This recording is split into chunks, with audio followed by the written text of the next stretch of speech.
Assalamualaikum warahmatullahi wabarakatuh. Perkenalkan, nama saya Gina Profitasari Arista, NDH 02 dari kelompok 1. Saya peserta Latsar CPNS Kota Bandung, Puslatbang PKASN LAN RI tahun 2021. Di sini saya akan menceritakan tentang pengalaman saya pada saat pembelajaran sinkronus dan asinkronus. Yang pertama yaitu pengertian sinkronus dan asinkronus. Apa sih pengertian sinkronus dan asinkronus? Sinkronus merupakan pembelajaran daring secara langsung menggunakan aplikasi telekonferensi seperti Zoom Meeting, Google Meet, atau yang lainnya. Nah, untuk sinkronus dalam blended learning ini yang saya ikuti sekarang yaitu menggunakan aplikasi Zoom Meeting. Jadi dalam ada yang 2 jam pelajaran, 3 jam pelajaran, tergantung jadwal yang diberikan oleh LAN RI itu sendiri. Kemudian untuk asinkronus, apa sih asinkronus? Asinkronus itu yaitu proses pembelajaran daring yang memberikan bahan ajar dan pengerjaan tugas tidak langsung.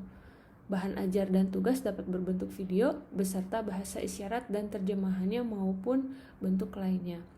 Nah, di sini untuk asinkronus kami mendapatkan tugas yaitu berupa sebuah pertanyaan, ada beberapa pertanyaan, tugas asinkronus baik individu maupun tugas asinkronus kelompok. Di sana kami dituntut untuk memecahkan masalah atau membuat isu, kemudian dipecahkan masalah tersebut atau dan lain sebagainya. Nah, pada sinkronus pertama, pada pertemuan pertama pada agenda 3 ini kami membahas mengenai kedudukan dan peran PNS dalam NKRI. Kami membahas mengenai apa itu manajemen ASN, kemudian whole of government atau WOG, dan pelayanan publik. Nah, untuk mewujudkan birokrasi yang profesional dalam menghadapi tantangan-tantangan global, pemerintah melalui Undang-Undang Nomor 5 Tahun 2014 tentang Aparatur Sipil Negara atau ASN telah bertekad untuk mengelola ASN menjadi semakin profesional. Undang-Undang Nomor 5 Tahun 2014 membahas mengenai peran dan tugas ASN itu sendiri, ya, yang ada 3 tugas atau peran ASN itu. Yang pertama itu sebagai pelaksana kebijakan, kemudian pelayan publik, dan perekat dan pemersatu bangsa.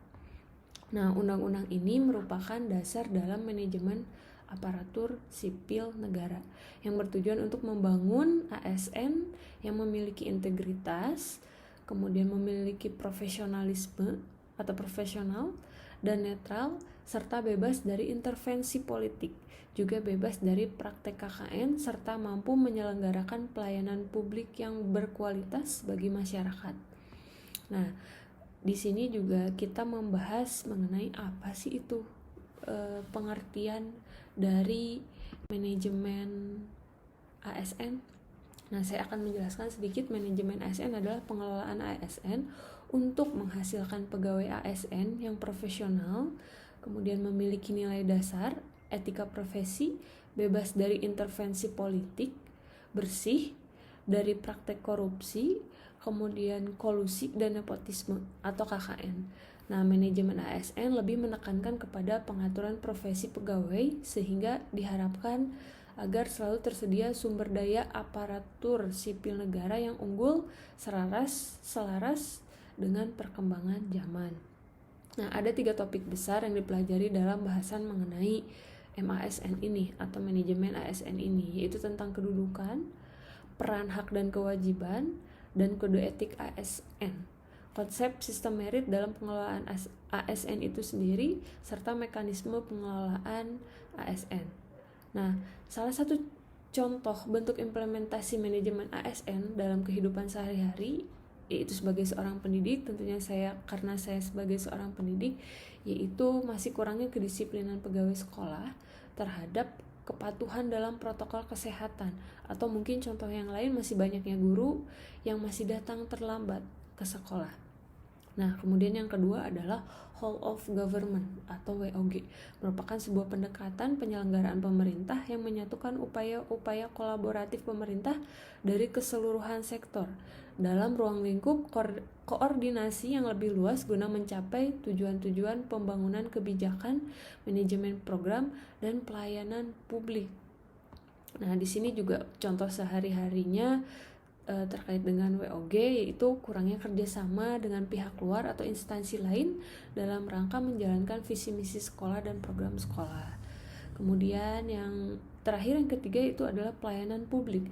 Pelayanan publik di sini dimaknai sebagai bentuk kegiatan pelayanan umum yang dilaksanakan oleh instansi pemerintah di pusat dan daerah dan di lingkungan BUMN atau BUMD dalam bentuk dimaksudkan untuk memenuhi berbagai kebutuhan barang atau jasa yang diperlukan oleh warga negara untuk menjaga kelangsungan hidupnya. Maka pelayanan publik merupakan kegiatan yang sangat penting, sebab kualitas pelayanan publik yang diberikan oleh suatu negara pada gilirannya akan sangat mempengaruhi kesejahteraan warganya.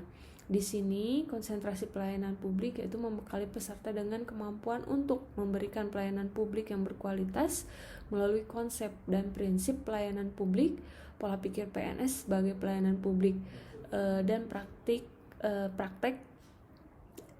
etika pelayanan publik. Nah, salah satu contoh implementasi dalam kehidupan sehari-harinya adalah kurangnya kemampuan guru di bidang IT, khususnya dalam pengoperasian komputer atau laptop, sehingga proses belajar mengajar kurang maksimal begitu. Setelah itu kami juga berdiskusi tentang apa itu profesional, kemudian apa sih yang kamu ketahui tentang profesional. Nah, di sini dibahas sedikit apa itu profesional. Profesional adalah memahami secara substansi menurut bidangnya atau expert.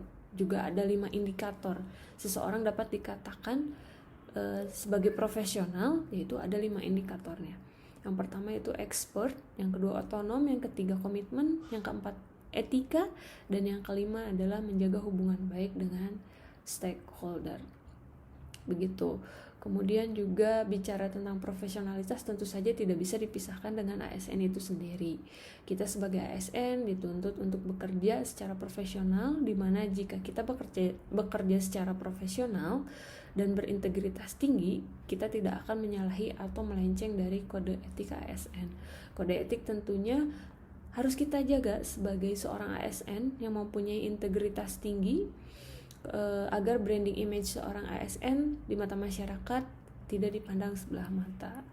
Kemudian juga dimulai dari hal kecil kita bisa lakukan atau mengimplementasikan dalam kehidupan sehari-hari, dimulai dari hal kecil, dari diri sendiri dan dari saat ini.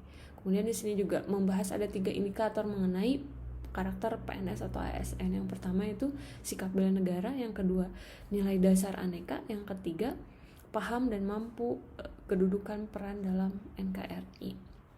Begitu.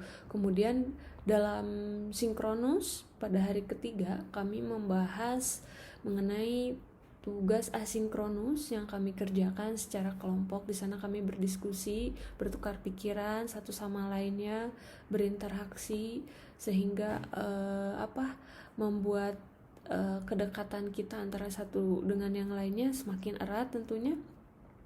Di sana kita membahas mengenai satu isu, satu kelompok memaparkan materi, dan kami diberikan kesempatan untuk memberikan saran, baik saran ataupun pertanyaan.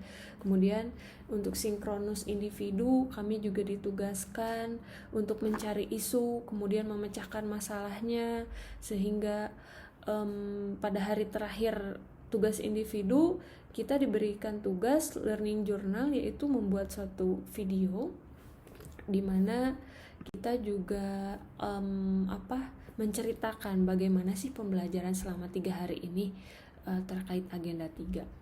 Mungkin cukup sekian pemaparan dari saya yang bisa saya sampaikan. Mohon maaf apabila ada kesalahan dan salah-salah kata. Wassalamualaikum warahmatullahi wabarakatuh.